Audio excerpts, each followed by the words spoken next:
우리가 지난주 말씀을 통해서 마귀가 하는 일이 무엇인가, 그것은 욕심을 부추긴다 하는 말씀을 보았습니다. 여러분, 욕심이라고 하는 것이 커지면 어떻게 될까? 발전하면 어떻게 될까요? 욕심은 반드시 다른 사람과 자신이 비교하게 한다 그랬어요. 비교하게 해서 나보다 조금 뛰어나다고 생각하는 사람이 있으면 그 사람을 향하여 시기하고 질투하고, 또 나보다 조금 부족하다고 여기는 사람을 만나면 그 사람을 멸시한다. 그래서 욕심의 사람의 특징은 감사가 없고 삶의 기쁨이 없다 하는 말씀을 보았었죠. 그러면서 이 욕심이 발전하면 분노가 된다 그랬습니다. 나보다 누군가 잘하면 배우려고 하지 않고 그 사람을 제거함을 통해서 자기가 무언가 차지하려고 하는 그 마음이 있다. 그래서 우리가 가인과 아벨을 통해서 가인이 아벨을 업신여겼는데, 자기보다 부족하다고 여겼는데, 하나님께서 아벨의 제사를 받으실 때에 가인은 아벨을 통하여 무언가 배우려고 하지 않고 오히려 아벨을 죽였다. 그래서 살인했다는 말씀을 보았죠. 욕심이 분노가 살인으로 발전하는 것을 보았습니다. 여러분, 욕심은 옳고 그름을 말하지 않죠. 욕심이 앞설 때는 오직 이익만이 앞섭니다. 그래서 욕심에 이끌린 사람은 옳고 그름이 아니라 내게 얼마나 이익이 되느냐, 손해가 되느냐, 여기에 집중을 하게 되죠. 그러나 봤더니 어떻게 될까요? 이익을 위해서라면 자신의 모든 것을 포기할 수가 있어요. 그러나 봤더니 욕심에 끌려 사는 사람은 자연스럽게 거짓말을 합니다. 왜냐하면 무언가 얻는 것, 이익에 관심을 갖기 때문에 옳고 그름에 관심을 갖지 않아요. 그러니까 욕심의 사람은 자연스럽게 거짓말로 이어져요. 오늘 말씀 있죠. 그는 처음부터 살인한 자요. 욕심이 분노로, 분노가 살인으로. 그리고 진리가 그 속에 없다. 왜냐하면 욕심의 사람은 옳고 그름의 문제가 아니라 얼마나 내게 이익이 되느냐, 손해가 되느냐, 여기에 초점을 맞추려 봤더니 진리가 있을 자리가 없다. 그리고 진리에 서지 못하고 그 다음에 어떻게 해요? 거짓말할 때마다 제 것을 한다. 거짓말하는 것이 너무너무 자연스럽다 하는 겁니다. 누가 시키지 않아도 이익을 위해서라면 거짓말을 한다. 왜냐하면 욕심을 가진 사람은 진리의 문제가 아니라, 옳고 그름의 문제가 아니라 소유의 문제, 이익의 문제에 관심이 많이 있기 때문이죠. 여러분, 거짓말하는 사람들은요, 이런 마음이 있어요. 내가 옳다고 하는 마음이 있어요. 내가 옳기 때문에 자신을 따라야 한다는 거예요. 그래서 거짓말하는 사람들의 특징은 늘 자기가 중심이 돼요. 누군가 잘못했기 때문에 내가 그에게 해를 가했다. 누군가 실수했기 때문에 내가 훈계했다라고 생각을 하지, 내가 과도하게 했다, 내가 잘못 봤다 하는 말을 하지 않습니다. 거짓말하는 사람의 특징은 늘 자기가 중심이 되어야만 합니다. 그러니까 내가 중심이 되다 보았더니 자연스럽게 진리와 거리가 멀어지겠죠. 진리를 향하여 가는 것이 아니라 내 안에 있는 것만 옳다고 여기기 때문에 그렇습니다. 지난주 44절을 보았기 때문에 이제 45절 제가 읽겠습니다. 내가 진리를 말하므로 너희가 나를 믿지 아니하는도다. 여러분, 지난주에 보았던 것처럼 마귀는 사람을 충동해서 욕심을 지니게 한다 그랬습니다. 욕심이라고 하는 것은 내 것을 내 것이라고 얘기하면 욕심이 아니에요. 내 것이 아닌데 그것을 내 거라고 여길 때에 욕심이 됩니다. 그러니까 내 자리가 아닌데 그걸 내 자리라고 말하면 욕심이 되겠죠. 내가 먹을 떡과 빵이 아닌 걸 내 거라고 주장하면 욕심이 되겠죠. 내 욕심은 내 것이 아닌 것을 차지하려고 할 때 욕심이 돼요. 그 욕심은요, 이 눈에 보이는 먹는 거에 가해서만 멈추지 않죠. 자리까지 탐해요. 그래서 우리가 창세기 3장을 보면 아담과 여자가 선악을 알게 하는 나무의 열매를 먹어서 하나님과 같이 되기를 원했어요. 다시 말하면 하나님의 자리를 탐하였습니다. 이것이 무엇입니까? 바로 욕심을 지니는 사람의 특징입니다. 그러면서도 이렇게 욕심을 지닌 사람들의 특징은 하나님께서 아담과 여자에게 물으셨을 때마다 그들이 말하죠. 하나님께서 저에게 주신 저 여자가 먹으라고 해서 먹었습니다. 여자는 뱀이 나에게 유혹을 해서 먹었습니다. 항상 자기 합리화를 합니다. 욕심을 가진 사람의 특징은 자리를 탐하면서도 그거에 대해서 계속해서 합리화하려고 합니다. 그러기에 욕심을 지닌 사람의 또 다른 면이 무엇이냐면 내가 옳다고 하는 생각이 강하기 때문에 칭찬받기를 좋아하고 칭찬받아야 당연하다고 여깁니다. 그러니까 욕심을 지닌 사람이 내가 옳다고 여긴다, 내 뜻이 맞다고 여긴다는 것, 이 뒷면에는 내가 옳기 때문에 나는 칭찬을 받아야 된다. 그래서 칭찬에 공부를 합니다. 누군가 나를 알아줘야만, 누군가 나를 칭찬해야만 내가 마음이 편하단다면 그 속에는 내가 옳다고 하는 마음이 강한 것이고 그 내면 속에는 이미 욕심으로 가득 차 있다고 하는 것을 알 수가 있습니다. 이처럼 욕심이 가득 찬 사람은 칭찬받기를 좋아하기 때문에 그 뒷면에 또 뭐가 있을까요? 누군가가 나의 허물에 관하여 말하면 그것을 참지 못합니다. 왜냐하면 자신이 옳다고 여기기 때문에 그래요. 내가 옳지 않다고 하는 것을 늘 마음속에 품고 있다면 내가 몰랐는데 누군가를 통하여 발견했구나 하는 것을 가지고 화를 낼 이유가 없어요. 이것은 다른 말로 하면 우리 집에 장독에서 물이 새는데 나는 몰랐는데 누가 나한테 야 저기 물 샌다 알려주면 고맙습니다가 되겠죠. 그런데 내가 늘 옳다고 여기는 사람은 내 인생의 장독에 구멍이 없다고 여겨요. 그러면 질문해야죠. 예수 왜 믿나? 예수 믿는 것은 내가 죄인이고 예수 통하여 구원받았기 때문에 내가 감사하다 하는 그것이 바로 신앙이죠. 그러면 나는 완벽하다? 나는 칭찬받아야 된다? 나는 부족함이 없다? 그럼 예수 믿나 하는 겁니다. 우리가 예수님을 믿으면서 자꾸만 있는 것이 있어요. 내가 예수를 왜 믿는지에 관한 잊어먹어요. 예수 믿는 이유는 내가 죄인이라는 거예요.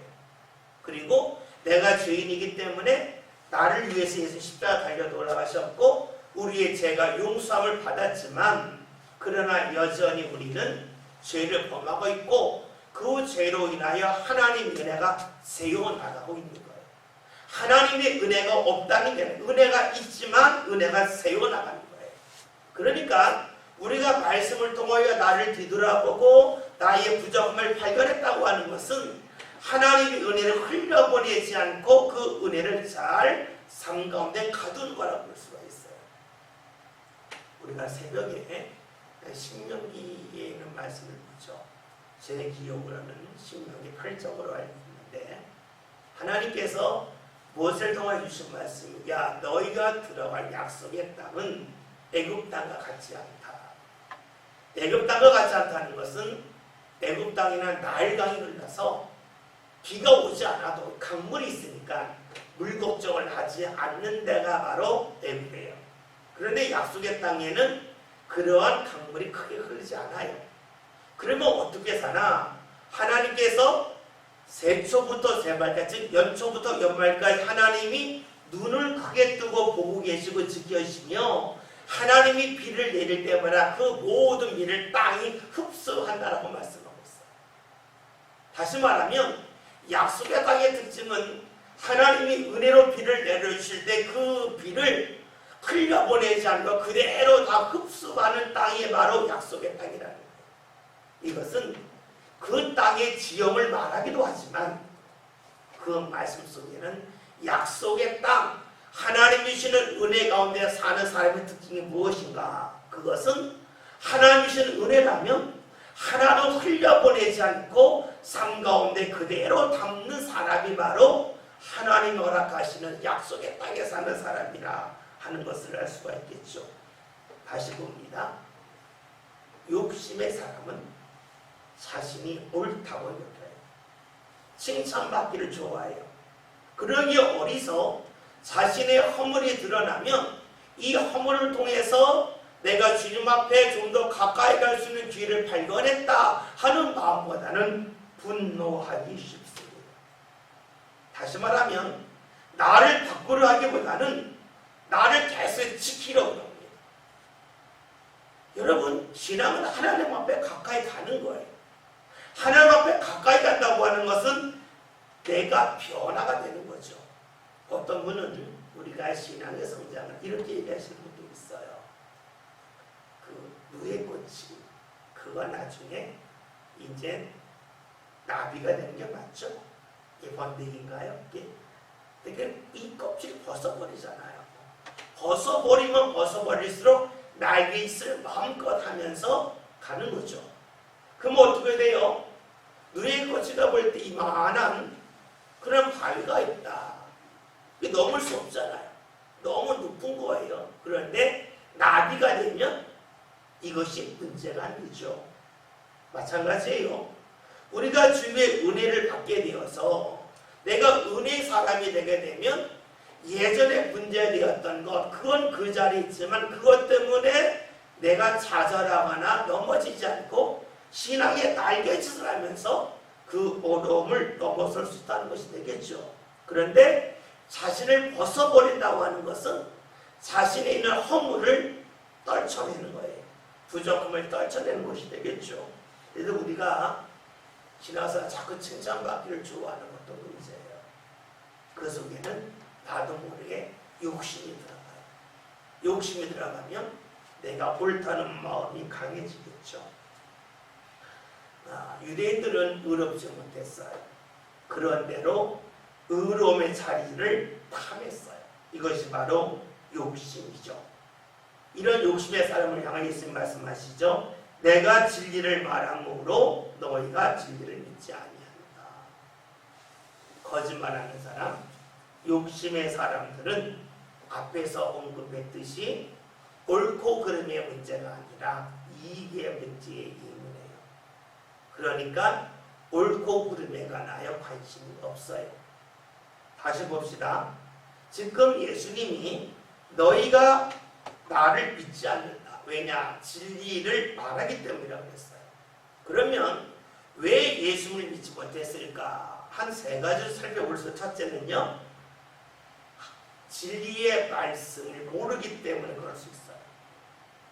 자신의 욕심이 기준이 되면 말씀이 들어올 틈이 없겠죠. 그래서 우리가 삐뚤어진 마음, 생각, 이것에 우리가 익숙해지다 보면 하나님의 말씀을 멀리하는 것이 너무 자연스러워져요. 그래서 성경에는 우리에게 말씀이 있죠. 착한 양심을 가지라. 이런 말씀이 있고요. 양심에 화인을 맞았다. 화인이라고 하는 것은 우리가 보면 부사를 화살도 되겠지만 불도장을 맞았다 하는 것이 되겠죠. 그러니까 이렇게 감각이 없어졌다는 것이 돼요. 우리가 하나님의 말씀을 몰라서 우리가 진리를 모를 수가 있어요. 두 번째로는요, 하나님의 말씀을 알지만 믿지 않을 때도 있어요. 앞에서 언급했던 것처럼 욕심의 사람은 항상 이익이 앞서요. 그렇기 때문에 자신이 불이익을 당할 것 같다, 자신이 무언가 소유하는 걸 빼앗길 것 같다, 또 자신이 지키고 누렸던 자리에서 내려올 것 같다 할 때에 어떻게 되냐면 그것이 싫어져요. 그렇기 때문에 말씀을 믿고 싶지 않을 대로 적지 않다 하는 것입니다. 여러분, 우리가 하나님의 일을 한다 할 때 누차 말씀드리면서도 일에 초점을 맞추면 안 된다 그랬어요. 하나님에게 초점을 맞춰야 돼요. 하나님에게 초점을 맞추면 일을 잘한다 못한다가 중요하지가 않아요. 그리고 어떤 일을 했냐 이것도 중요하지가 않아요. 그러면 어떻게 될까요? 일하는 자리에 욕심은 안 가져요. 그런데 일에 초점을 맞추면 자신이 주도해야만 돼요. 일에 초점을 맞추면 일을 잘해야만 돼요. 그렇기 때문에 자연스럽게 하나님과 멀어져요. 욕심이 들어가면 하나님의 말씀을 알아도 그 말씀을 믿지 않게 되고 따르지 않게 됩니다. 마지막으로 우리가 말씀을 들을 때에는요, 그 주의 말씀에 초점을 맞춰야지 그 말을 누구 했냐에 너무 초점을 맞추면 어려워져요. 예수님이 말씀을 전하셨죠. 유대인들이 볼 때 예수님은 하찮은 목수의 아들이잖아요. 깔본 거예요. 깔보다 보았더니 어떤 마음이 들까요? 깔보다 보았더니 말씀을 들을 수가 없는 것이에요. 우리가 신앙생활할 때 늘 조심할 것이 있어요. 뭐냐면요, 교회에서 우리가 자꾸만 지식을 앞세울 때가 있어요. 또 좀 더 우리가 구체적으로 얘기하면 학력에 대해서 우리가 연연해야 할 때가 있어요. 그런데 그렇게 되면 어떻게 될까요? 하나님의 역사가 아니라 내 능력이 자꾸 앞서게 돼요. 그래서 어떻게 되냐면 말씀을 제대로 들을 수 있는 기회를 놓치고 말아요. 진리의 말씀을 전하신 분이 예수님이셨어요. 유대인이 볼 때는 저 사람은 배움이 부족한 사람이다. 깔봤어요. 그러니까 이미 깔보고 들어가니까 마음의 문이 닫혀서 말씀을 제대로 들을 수가 없다는 것입니다. 다시 볼까요? 기준을 잘 몰라요. 이익에 끌려 살아요. 누군가를 업신여겨요. 그러면 진리의 말씀이 임한다 할지라도 받아들일 수가 없어요. 이것은 그 당시 예수님 시대에만 그런 것이 아니에요. 오늘도 얼마든지 그러할 수가 있어요. 왜냐하면 우리는 여전히 이 세상을 살아가면서 하나님의 말씀을 잘 알지도 못하고 알려고 하지도 아니할 뿐만이 아니라 자꾸 욕심에 이끌려서 말씀을 따르기보다는 내 이익이 어디에 더 맞을까 여기에 초점을 맞추죠. 그러다 보면 자연스럽게 진리의 말씀을 들을 수 없다는 겁니다. 46절 제가 읽겠습니다. 너희 중에 누가 나를 죄로 책잡겠느냐? 내가 진리를 말하는데도 어찌하여 나를 믿지 아니하느냐? 예수님이 지금 말씀하시는 너희가 죄가운데 빠져서 왜 나를 책잡느냐? 나를 지금 옳지 않다고 단정하느냐라고 말씀하면서 어찌하여 나를 믿지 아니하느냐라고 말씀합니다. 어찌하여라고 하는 것은 예수님의 지금 안타까움이 묻어나 있음을 알 수가 있습니다. 왜냐하면 욕심에 이끌린 사람은 세상의 자리에 관심이 너무나 과도하게 몰려있기 때문에 하나님의 은혜를 잊을 때가 많습니다. 여러분, 세상의 계산법과 하나님의 계산법이 같을 때도 있지만 다를 때가 너무나 많이 있습니다. 우리가 잘 아는 말씀 중에 마태복음 20장을 보면 포도원 품꾼의 비유가 나오죠. 일찍 나간 사람이 있고 그 다음에 3시, 6시, 9시, 11시에 부름을 받는 사람이 있어요. 일이 12시, 오후 6시에 끝났어요. 1시간만 일한 사람이 있고 9시간 이상을 일한 사람이 있는데 똑같이 주인은 품삯을 주었어요. 그러면 계산법이 다르다는 거예요. 계산법이 다르다는 거예요. 근데 계산법이 다른데 또 어떤 이 계산법의 다름을 통해 알 수 있는 것은 늦게 부름을 받은 사람의 특징은 뭐냐면 주인이 부르는 그 자리에 있었다는 거예요. 그러니까 이런 왜 여기 온종일 서 있느냐? 왜 온종일 여기 왜 집에 안 들어갔냐? 주인이 불렀어요. 다시 말하면 뒤늦게라도 있어야 할 자리에 있는 사람은 주인이 불렀다는 것이에요. 여러분 그래요. 주님의 계산법은 우리가 자리를 지키면 주께서 반드시 우리를 부르시다는 거예요. 이것은 주께서 우리에게 은혜를 주실 때에 은혜를 보다 빨리 받는 사람도 있고 그 은혜가 내 삶과 좀 더디 나타나는 것처럼 보이는 사람도 있다는 것이에요. 그러나 중요한 것은 주님께서는 힘들어도 그리고 불러주는 사람이 없다 할지라도 자리를 지킨 그 사람을 결국엔 불러서 품꾼 되게 하셨고 그에게 은혜를 주셨다는 사실입니다. 그래요. 주님의 계산 방법은 달라요. 세상의 계산법과 달라요. 근데 우리가 신앙생활을 하면서요. 신앙이 성장하는 사람의 특징은요. 하나님의 계산법을 잘 아는 사람이에요. 신앙이 성장하지 않은 사람의 특징은 하나님의 계산법을 잘 몰라요. 그래서 어떡하냐면 조금만 더 하면 될 걸 가지고 하지 못해서 하나님의 은혜를 잃어버릴 때가 많아요. 제가 자주 청년들하고 성경 공부할 때 하는 이야기가 있어요. 똑같이 휴대전화가 있어요. 똑같이 30만 원짜리예요. 그런데 하나는 기능이 100가지가 있고 하나는 101가지가 있어요. 그러면 휴대폰이 팔릴 때에 100대가 팔린다 그러면 100가지 기능인 것이 49대 팔리고 101가지 기능이 있는 것이 51대 팔릴까요? 아니면 기능 하나 때문에 100가지 기능 있는 것은 한두 대 팔리고 101가지 기능이 있는 것은 99, 98대가 팔릴까요? 여러분, 우리는 하나 차이를 가지고 우습게 여겨요. 하나뿐이 차이가 안 나는데. 그런데 여러분은 안 그렇잖아요. 여러분이 똑같은 가격을 가지고 똑같은 돈을 지불하면서 휴대전화를 산다 그러면 기능 한 가지로 더 있으면 그거 사지.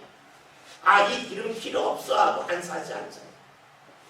그러니까 우리가 하나님께서 우리에게 은혜 주신다 그럴 때에는 하나를 잘해서 은혜를 더 받을 수도 있고 하나를 못해서 은혜를 크게 놓칠 수도 있는 거예요.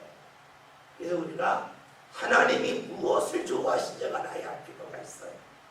그런데 우리가 많이 놓친 게 있어요. 그게 뭐냐면요. 하나님이 은혜를 주실 때에 개인에게 주실 때가 있고 가족에게 주실 때가 있어요. 그렇죠? 개인과 가족. 그러면 가족에게 은혜 주신다 할 때는요. 아주 쉽게 생각하면 돼요. 뭐냐면요. 그냥 흔히 하는 말로 총량을 잘 계산하면 돼요. 총량 계산. 근데 이걸 잘 못하거든요. 잘 못해요. 여러분 보세요. 여러분 집에서 피자를 시켰어요. 피자가 8조각이 왔어요. 내 식구가 4명이에요. 당연히 2조각씩 먹어야 되겠죠. 그런데 나는 점심을 먹었고 우리 가족 중에 한 사람 점심을 안 먹어낸 저녁에 피자를 시켰어요. 그럼 어떡할까요? 똑같이 2쪽 먹을까요? 아니면 내가 한쪽 먹고 한쪽을 더 줄까요? 내가 한쪽 먹고 한쪽을 더 주겠죠. 너 3쪽 먹어, 난 4쪽 먹어, 한 조각 먹을게. 그렇게 되겠죠. 그게 뭐예요? 총량은 같은데 때로는 한 사람이 많이 먹을 수도 있고 한 사람이 적게 먹을 수도 있고 이거는 강제적인 것처럼 자발적인 거예요. 뺐으면 폭력이 되겠지만 주면 사랑이 되겠죠. 그러면 여러분 기도는 어떨까요? 여러분 기도에 총량 법칙이 있을까요? 없을까요? 저는 있다고 믿어요. 왜냐? 아니 밥 먹을 때 그렇게 먹으면 우리가 하나님 앞에 기도할 때 왜 그게 안 될까 하는 거예요. 그래서 때로는 부모님이 기도를 했는데 부모님이 기도를 못했어요. 그럼 누가 채워야 돼요? 자녀가 채우든가 배우자가 채우든가 그건 해야죠. 우리는 이런 부분에 대해서 쉽게 넘길 때가 있어요. 그러면 어떻게 될까요? 여러분, 그 가족에게 임할 은혜가 임할까요?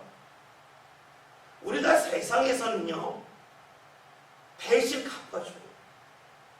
자녀가 돈이 없다 그러면 부모가 쓸 걸 조금 써서 대신 줘요. 때로는 부모가 어려우면 자녀들이 통장을 헐어서 들어요. 이게 너무 자연스러워요. 근데 신앙에는 그게 안 돼요. 이상하죠? 그럼 어떻게 돼요? 신앙의 가족이라고 말할 수 있을까? 쉽지 않단 말이죠. 우리가 하나님 앞에서 자꾸 가족들이 우리 가족 이만큼 채워야 되겠다. 이만큼 해야 되겠다. 그런데 지금 누가 바빠서 못하면 내가 대신해야지. 여러분, 그걸 하나님을 보시면 얼마나 좋아하시겠어요. 하나님께서 우리에게 원하시는 것은요, 어떻게 짐을 나눠지는 거예요. 함께 질 수 있는 거예요. 우리가 신앙생활 의외로 그 부분을 잘 하지 못해요. 그래서 주실 은혜가 넘어갈 때가 많아요. 사라질 때가 많아요. 우리 믿음의 성도들이요, 신앙의 가족이라고 하는 무엇일까? 신앙의 가정이라고 하는 것이 무엇일까를 늘 질문하시면 좋겠어요. 이것을 질문하면 하나님이 답을 주실 거예요. 답을 주시는 거가 음성을 주실 때겠지만 생각하면 자연스럽게 어떻게 뭘 해야 될지가 보여요. 왜냐? 하나님은 하나님이 일을 하려고 할 때에 우리의 눈을 열어주시지 않겠어요? 우리의 눈을 열어주지 아니하신가 하면 내 능력으로 하는 거잖아요. 근데 우리가 하나님의 일은 내가 돕는 게 아니에요. 하나님이 힘을 줘서 하기 때문에 참여하는 거예요. 참여한다는 것은 하나님이 인도하신다는 거예요. 하나님이 인도하신다고 하는 것은 내 마음이 가게 하고 내 손이 가게 하고 때로 내 눈이 가게 하고 내 생각이 가게 함을 통해서 하나님이 일에 참여할 수 있도록 우리를 이끌어가셔요. 우리가 신앙생활을 하면서요, 내가 할 만큼 했다 하는 그런 마음을 갖지 않았으면 좋겠어요. 우리가 하나님 앞에 가는 길이 익숙한 것도 중요해요. 또 하나 뭐예요? 새로운 것도 중요해요. 신앙생활 할 때에 이 두 개는 같이 가야 돼요. 익숙함과 새로움이에요. 익숙함은 꾸준함을 통하여 오는 거예요. 새로움은 새로운 것을 시도함을 통하여 오는 거예요. 그런데 이것은 하나님이 내 마음의 문을 열어주실 거예요. 그리고 내 마음의 문을 열어주신다 그럴 때에는 나를 생각하고 내 가족을 생각하고 교회를 생각하고 그럴 때 하나님 어떡하실까요? 길을 반드시 인도하실 거예요. 지금 예수님이 어찌하여 나를 믿지 못하느냐 안타까움이 있어요. 오늘 우리들에게도 그런 안타까움이 있으실 거예요. 어찌하여 나를 믿지 못하느냐. 어찌하여 내가 무언가 원한다고 하는 것을 내가 무언가 원하는 것을 너희가 알지 못하느냐. 주님의 안타까움이 우리에게도 있을 거예요. 47절 제가 읽을게요. 하나님께 속한 자는 하나님의 말씀을 듣나니 너희가 듣지 아니하면 하나님께 속하지 아니했음이로다. 예수님이 말씀하셨어요. 하나님의 말씀을 누가 듣는가? 하나님께 속한 사람이 하나님의 말씀을 듣는다 하는 것입니다. 하나님께 속한 사람이 하나님의 말씀을 듣는다는 것은 똑같은 말이지만 하나님께 속한 사람은 그 말이 하나님의 말씀이라고 믿고 붙잡지만 그렇지 않은 사람은 그 말씀을 흘려보낸다 하는 것을 알 수가 있습니다. 이것은 어느 공간을 말하는 게 아니에요. 우리의 마음과 삶의 자리가 어디에 있느냐에 따라서 주의 말씀이 들려진다 하는 것이 되겠죠. 말씀이 들려진다 하는 것은 다른 말로 하면 그 말씀이 믿어졌다 하는 것이 될 거예요. 그러니까 하나님께 속한 사람의 특징이 무엇인가? 그것은 예수님의 말씀이 하나님의 말씀으로 믿어졌다 하는 것을 알 수가 있습니다. 그러면 왜 하나님께 속한 사람들은 하나님의 말씀을 듣고 하나님께 속하지 못한 사람들은 하나님의 말씀을 듣지 못할까 하는 겁니다. 먼저 생각할 것은요, 익숙함입니다. 우리는 익숙한 소리가 잘 들려요. 생각해 보세요. 여러분이 외국 여행 갔다고 생각해 봅시다. 외국 여행을 가서 외국말 잘 알아듣지 못하는 가운데 있는데 어디서 한국 사람의 말소리가 들렸어요. 목소리가 크지 않아도 그 소리는 잘 들려요. 왜냐? 그 소리가 익숙하기 때문에 그래요. 마찬가지죠. 여러분들이 많은 사람이 떠들 때에 그 소리가 아무리 크다 할지라도 여러분이 들을 수 있는 소리가 있어요. 여러분의 가족의 소리는 들어요. 익숙한 소리는요, 목소리의 크기에 관계없이 잘 들리게 되어져 있어요. 하나님의 말씀도 그런 거예요. 하나님께 익숙한 사람은 하나님의 말씀이 잘 들려요. 즉 하나님께 속한 가운데 살아가는 사람은 하나님의 말씀을 제대로 들을 수가 있어요. 그런데 하나님께 속하지 않는 사람들은 하나님의 말씀이 낯설어요. 낯선 소리는 잘 들리지도 않고 잘 기억에 남지도 않아요. 그러니까 하나님께 속한 사람이 예수님의 말씀을 듣는다는 것은 그 말씀이 익숙하다 하는 것을 알 수가 있어요. 두 번째도요, 하나님께 속한 사람들은요, 말씀을 들으면서요, 그 말씀이 어디로 가는지 흐름을 알아요. 예측이 돼요. 왜냐하면 여러분들 그렇잖아요. 여러분 자녀를 보면 다음에 무슨 일을 할 줄 알아요. 자주 보면 그 다음 일이 예측이 돼요. 낯선 사람은요, 잘 예측이 되지 않아요. 그러면 마찬가지죠. 하나님께 속한 사람은 말씀을 들을 때에 예측이 돼요. 예측이 된다는 것은 그 말씀 속에 담겨져 있는 의도를 빨리 다 알아들어요. 그러니까 하나님께 속한 사람들은 하나님이 어떤 일을 지금까지 해와셨는지를 경험적으로 알기 때문에 말씀을 때 예측이 되는데 예측가 맞을 때가 많아요. 그러니까 말씀을 받아들이기가 쉬워요. 또 하나는요, 하나님의 말씀을 듣는 사람들은요, 말씀이 어떤 사람들을 통하여 하나님의 말씀이 증언되는지를 알아요. 다시 말하면 하나님께 속한 사람들은요, 하나님의 은혜 통로를 잘 압니다. 통로를 잘 알기 때문에 어떻게 되냐면 어떤 사람을 통해서 하나님이 말씀을 하시는지를 알아요. 다시 말하면 교만한 사람 있죠. 칭찬받기 좋아하는 사람 있죠. 어디 가서 과시하기 좋아하는 사람 있죠. 여러분 이런 사람들을 통해서 하나님이 말씀하실 가능성이 클까요? 크지 않죠. 왜냐하면 과시하기 좋아하는 사람은 자꾸만 부풀리려고 해요. 하나님의 말씀이 임했다 할지라도 그 말씀에다가 자꾸 자신의 걸 덧입히고 싶어져요. 그러니까 말씀이 정확하게 들려지기 어려워요. 하나님이 말씀을 주시기가 어렵겠죠. 그래요.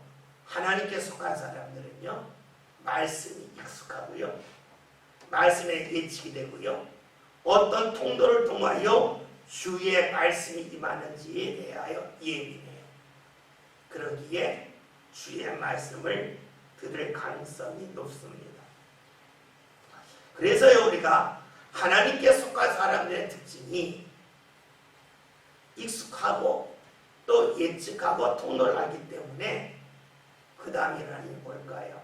말씀에 대한 분별력이 점차로 높아진다 하는 것을 알 수가 있어요.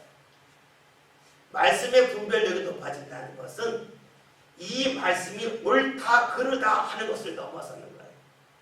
말씀의 분별력이 있다고 하는 것은 이 말씀을 내가 믿고 따르면 하나님이 내게 은혜 주실 거다 하면서 나가는 것이 분별력이에요. 우리는 분별력하면 자꾸 머리로 오라 그러 이걸 생각을 많이 해요. 그런데 진짜 분별력 어떻게 해요? 하나님 은혜 가만히 앉아있는데 오는 게 아니잖아요. 내가 움직일 때 오는 움직일 때예요. 그럼 어떻게 해요? 어디로 움직여야 될지 어느 시간에 내가 나가야 될지를 알지 않겠어요? 제가 아마 지난주, 이번 주 말고 전주가 되겠죠. 5월 마지막 주일날 설교 시간에 헌금할 때에 어떻게 할 거냐 말씀을 드렸어요. 아마 그 말씀을 듣고 흘려보내시는 분도 있고 그 말씀을 듣고 행해보시는 분도 있을 거예요. 근데 잊지 말아야 할 것은요, 우리가 헌금을 한다 그럴 때는 그냥 하는 것도 있겠지만 하나하나 앞뒤를 맞추고 세도를 잡고 이 속에 뭐예요? 하나님의 생각이 더욱더 깊어지는 거예요. 그래서 우리가요, 그게 깊어지면 어떻게 될까요? 그것이 습관된 사람이 말씀을 왜 대강 들을까요? 그것이 습관된 사람이 찬송을 왜 대강 부를까요? 안 그래요. 우리가 하나 보면 열을 한다 그러잖아요. 그러니까 우리가 하나님 앞에 하나에 대하여 정성을 쏟기 시작하면 그것이 습관이 돼요. 그러면서 다방면으로 하나님 앞에 정성을 쏟게 되겠죠.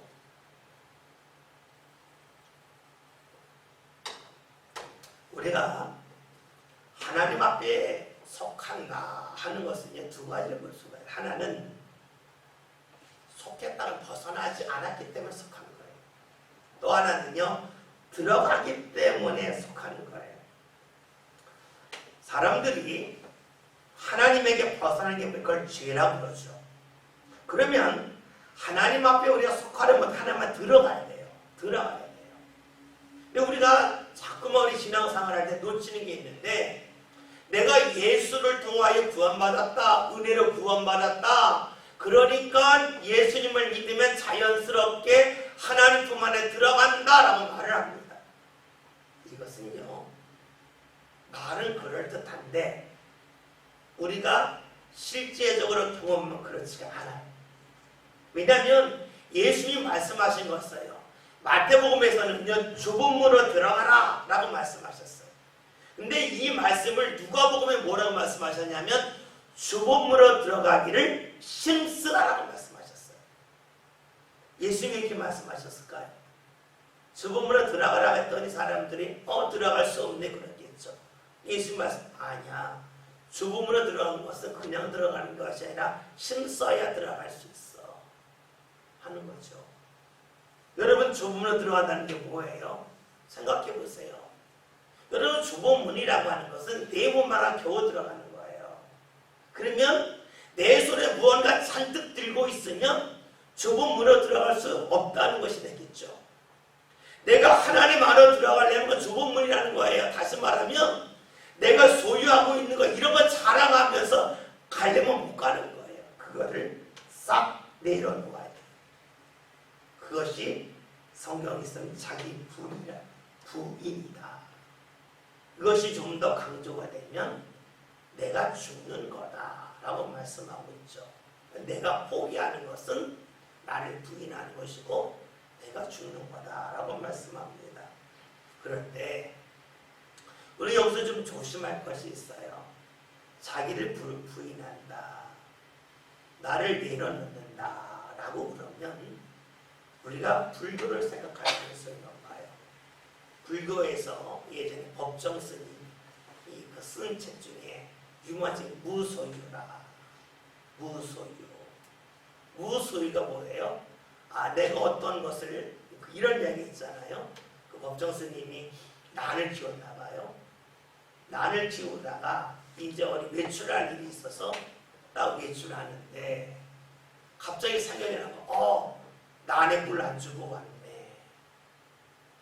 그러니까는 가려고 했던 길을 가야 될까 말아야 될까 한 거예요. 그러면서 깨달은 게 내가 여기에 난에 매달리고 있구나. 내가 난을 가졌지만 난에 매달리지 않아야 되겠다. 무언가 하나도 안 갖는 게 아니라 가지고 있지만 여기 연연하지 말아야 되겠다. 그래야 내가 참되게 살겠다. 이것이 불교적인 무소유예요. 그러니까 물질에 매달리지 말아야 되겠다. 그러면 내가 해야 할 일을 하지 못한다. 가야 할 길을 가지 못한다. 이런 것이 되겠죠. 이 기독교는 달라요. 기독교 자기 부인하는 이유가 무엇이냐. 그것은요. 그걸 가지고도 안 되는 걸 알기 때문에 그래요. 내가 무언가 가지면 행복할 것 같아요. 우리가 왜 자꾸 돈 모을까요? 돈이 있어야 내 노후가 보장될 것 같아요. 틀린 말은 아니에요. 그런데 돈이 있다고 해서 노후가 행복한 건 아니에요.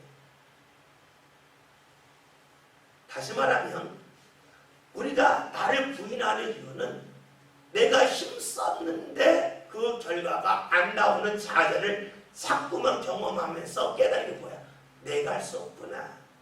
하나님이 하시구나 하는 거예요. 간혹 이런 간증을 지금 들을 때가 있어요.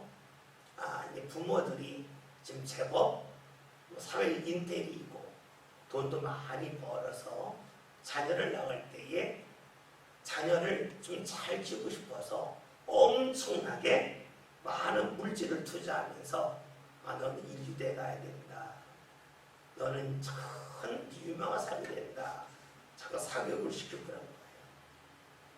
그런데 그렇다고 애가 공부하나요? 내가 자꾸 압박 이런 걸 느끼면서 오히려 삶을 포기하려고 하는 모습을 발견했다는 거예요. 그러면 깨달은 게 뭐냐? 내 자녀를 위해서 내가 많은 것을 쏟아붓는다고 해서 내 자녀의 앞길이 열리고 보장되는 게 아니다. 내 자녀의 앞길은 내가 할 수 있는 게 아니구나. 이거에 처절하게 자신의 무능력을 경험하기 때문에 나를 부인하는 게 기독교예요. 다시 말하면 내가 할 수 있는 게 너무 없구나. 이런 거죠. 내 자녀가 아픈데 내가 약을 사다 줄 수가 있고 좋은 병원에 데려갈 수는 있겠지만 대신 아파해 줄 수 없구나. 내가 해줄 수 있는 게 별게 없구나. 이걸 깨달을 때에 내가 할 수 있는 게 없네. 주님만이 하실 수가 있겠네. 나의 처절한 무능력을 경험하면서 고백하는 것이 바로 자기 부인이에요. 그러니까 나는 능력이 있어 라고 여기는 사람이한테 자꾸 자기 부인을 하다라면 어려워요. 그러나 살아가면서 내가 별거 아닌데, 내가 능력이 없는데, 내가 사람들이 볼 때 대단한 것 같아도 실제로는 다 과대 포장된 것인데 하는 것을 발견할 때 비로소 뭐가 돼요? 자기 부인이 되는 거예요. 내가 죽어지는 거예요. 그러면서 내가 하는 것보다 주님이 하는 게 낫습니다. 그러니 주님이 저를 인도해 주세요. 제가 계획을 아무리 잘 세운다 할지라도 주님이 세운 계획이면 아무것도 아니네요. 나의 철저한 무능력을 깨닫고 나를 포기하는 것이 바로 기독교예요. 그러니까 우리가 똑같이 말을 같아요. 버려라. 내려놓아라. 근데 그 이유는 어떻게 해요? 내 마음껏 살기 위함이 아니라 내 마음대로 살면 내가 아무것도 아님을 발견하는 그 신앙 속에서 우리는 자기를 부인할 수가 있습니다. 여러분, 우리가 누가복음 5장을 보면 베드로가 예수님의 말씀에 깊은 곳에 가서 그물을 내리고 물고기를 잡잖아요. 그 다음에 생뚱맞는 고백을 하죠. 물고기를 잡고 나서 좋아야 되는데 베드로 갑자기 주님 앞에 무릎 꿇고 이러는데 주님 저는 죄인입니다. 저를 떠나소서. 여러분 이 말씀이 이해가 돼요? 이 도저히 앞뒤가 안 맞잖아요. 물고기를 많이 잡았으면 주님 감사합니다. 신난다. 이게 맞지. 거기서 생뚱맞게 왜 내가 죄인입니다 라는 그런 고백을 할까요? 그건 뭘까요? 자기가 무너지는 거예요. 주님의 말씀에 순종한 거예요. 기쁜 것에 그물을 내렸어요. 이건 뭐예요? 억지로 하는 억지로. 이거 안 될 거야. 보나마나 안 돼. 내가 여기서 물고기 잡은 적이 없어. 뭐 이런 마음을 갖고 주의 말씀에 억지로 순종하는. 왜 억지로 순종했는가? 누가복음 5장에서 예수님이 베드로에게 깊은 고생하는 그물을 내리라 했지만 4장에 보면 예수님이 베드로 장모의 열병을 고쳤단 말이에요. 자기 신의 장모의 열병을 고치신 예수님의 말씀을 거절할 수가 없는 거예요. 베드로 입장에서는. 근데 기분이 나빠도 그 말씀이 틀렸어도 한번 하고 말지 뭘.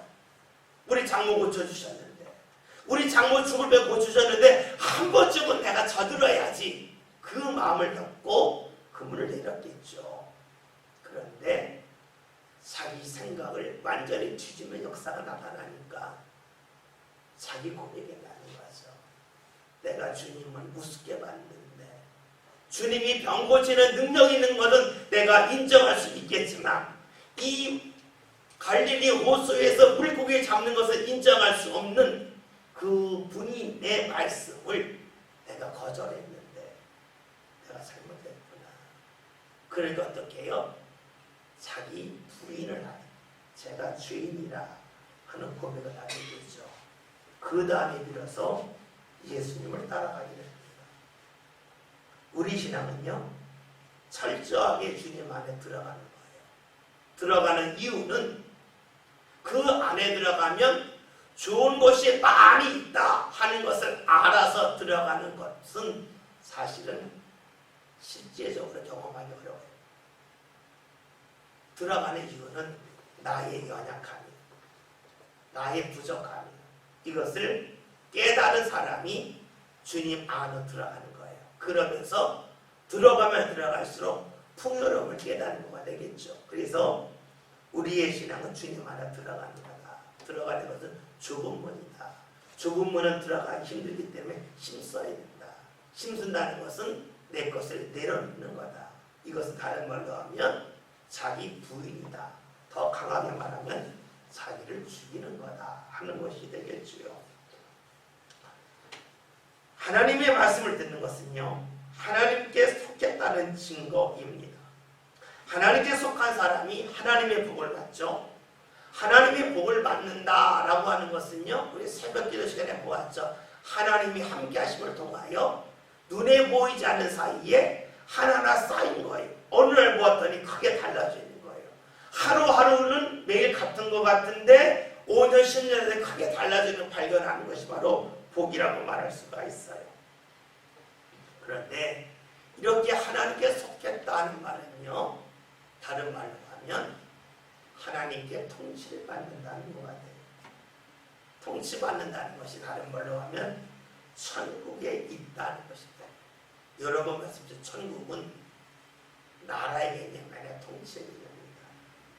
우리가 천국에서 산다고 하는 것은 하나님의 철저한 통치, 인도를 받고 산다는 것이 되겠죠. 그러면 하다못해 다윗의 고백대로 하면 내가 가장 힘이 없는 양이 됐어요. 양이라 할지라도 주의 인도함을 받게 되면 푸른 초장 그리고 쉴만한 물가로 가는 거예요. 이게 뭐예요? 주의 통치예요. 이것이 바로 천국이에요. 여러분 천국이라고 하는 것을 공간적으로 생각하며 산다면요 어떻게 될까요? 그건 죽은 다음에 이래요. 그렇기 때문에 사실 우리 삶 가운데 별로 영향이 없어요.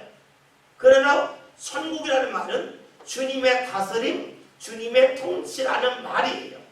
주님이 통치하신다면 내 삶이 양처럼 힘이 없다 할지라도 주님이 나를 통치하신다, 인도하시면 나는 쉴만한 물가로 갈 수가 있고 푸른 초장에 가서 감사하며 살 수 있다 하는 것이 되겠죠.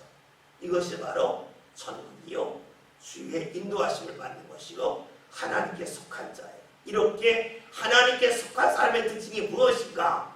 주의 말씀을 들을 수 있다는 것이에요. 왜냐? 주의 말씀을 따름을 통해서 하나님 허락하시는 은혜의 문이 하나하나 열리는 것을 경험하기 때문입니다. 여러분, 예수 믿으면 복 받는다는 말 많이 들었죠.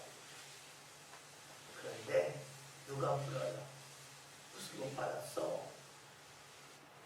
좀 알려주세요. 거의 다 침묵합니다. 우리가 예수 믿는 신앙이 힘이 없는 이유가 뭐냐면 큰 것을 말하는데 작은 것을 말하지 못해요. 구체성이 없어요. 그러니까 기독교인들에게 뜬구를 잡는다는 거예요. 내가 예수 믿고 받은 게 뭐냐? 여러분, 주의 말씀이 들려지고 말씀에 따라 살았는데 어느 날 3년, 5년 전과 내 삶 가운데 큰 변화가 나타나 있음이 드러날 거예요. 이것이 만약에 없다면 주의 말씀을 귀로만 들은 것이지 삶으로 들은 게 아니에요. 죽은 문으로 들어가지 않는 거예요. 힘쓰지 않는 거예요. 저와 여러분이 신앙생활을 하면서 하나님께 속했기 때문에 주의 말씀을 듣는 삶, 믿고 따르는 삶 하나하나 한번 살아가 봅시다. 그리함을 통해서 정말로 예수 믿으면 복 받는다. 그 복이 내가 힘써서 얻을 수 있는 복이 아니라 내가 예상하지는 못했던 하나님이 열어주심을, 하나님이 인도하심을 경험했다. 이런 고백이 꼭 나왔으면 좋겠습니다. 하나님께 속한 자 안에 들어가는 거예요. 주번으로 힘쓰는 거예요. 그 일을 저와 여러분이 행하는 가운데 정말로 하나님에게 속한 사람으로서 하나님의 인도함을 받는 사람으로서 살아가면서 하나님의 살아계심을 경험하고 주문하시는 저와 여러분이 다 되시길 바라겠습니다. 기도합니다.